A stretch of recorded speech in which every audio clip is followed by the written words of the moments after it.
కంసుడు పరమ రాక్షసుడు. తనకు దేవకి అనే చెల్లెలు ఉంటుంది. ఆమె అంటే అతనికి అమితమైన ప్రేమ. ఆమెకు వసుదేవుడినిచ్చి పెళ్లి చేసి ఆనందంగా అత్తారింటికి సాగనంపే సమయంలో కంసుడికి ఆకాశవాణి ద్వారా తన చెల్లెలి కడుపులో 8వ సంతానంగా పుట్టే కుమారుడు కంసుడిని చంపేస్తాడని చెబుతుంది. దీంతో ఆగ్రహం కట్టలు తెంచుకున్న కంసుడు తన సొంత చెల్లి దేవకిని బావ వసుదేవుడిని బలవంతంగా చెరసాలలో బంధిస్తాడు. వారికి పుట్టిన బిడ్డలను పురిట్లోనే చాలా కర్కశంగా చంపేస్తుంటాడు. అలా 7 బిడ్డలు పురిట్లోనే చనిపోయిన తరువాత దేవకీదేవి 8వసారి గర్భం దాలుస్తుంది. ఈసారి జన్మించబోయే బిడ్డే తనను సంహరిస్తాడని కంసుడికి ముందే తెలుసు. కాబట్టి చెరసాల దగ్గర భద్రతను కట్టదిడ్డం చేస్తాడు.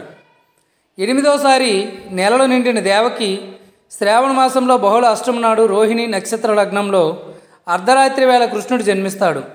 ఆ సమయంలో ఆ బిడ్డను ఎలాగైనా కాపాడుకోవాలన్న తల్లిదండ్రులకు విష్ణుమూర్తి ఏం చేయాలో చెబుతాడు. ఆ వెంటనే వసుదేవుడు సంఖ్యలు తెరుచుకుంటాయి. ఆ సమయంలో బాలకృష్ణుడి బొట్టలో నిద్రపుచ్చి రేపళ్లకు బయలుదేరుతాడు. అదే సమయంలో దారిలో కుండపోతగా వర్షం కురుస్తుంది. ఆ వర్షం చిన్ని కృష్ణుడిపై పడకుండా ఆదిశేషుడు పడగలా మారి వారికి గొడుగులా మారుతాడు. వసుదేవుడు యమునా నదిని దాటుకుంటూ రేపల్లి చేరుకుంటాడు. అక్కడ యాదవరాజైన నందుని భార్య యశోద ఆడపిల్లకు జన్మనిస్తుంది. వసుదేవుడు శ్రీకృష్ణుడు యశోద పక్కన పెట్టి ఆ ఆడబిడ్డను తన చేతుల్లోకి తీసుకుని అక్కడ నుండి తిరిగి చెరసాలకు చేరుకుంటాడు. ఆ తర్వాత భటులు నిద్ర నుండి మేల్కొంటారు. పసిబిడ్డ ఏడుపులు విని కంసునికి సమాచారం తెలియజేస్తారు. దేవకి ఆడపిల్లకు జన్మనిచ్చిందనే విషయం తెలుసుకున్న కంసుడు కొంత ఆశ్చర్యానికి గురవుతాడు.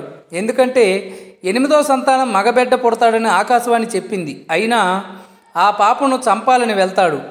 ఆమె నుండి తనకు ఏ సమస్య ఉండదని దేవకి అన్నను బ్రతిమలాడినప్పటికీ ఆ బిడ్డను చంపే ప్రయత్నం చేస్తాడు కంసుడు.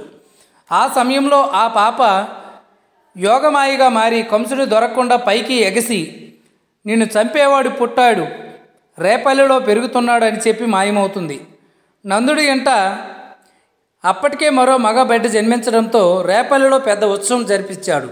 అదే గోకులాష్టమి, కృష్ణాష్టమి, శ్రీకృష్ణుడి జయంతిగా ప్రసిద్ధికెక్కింది.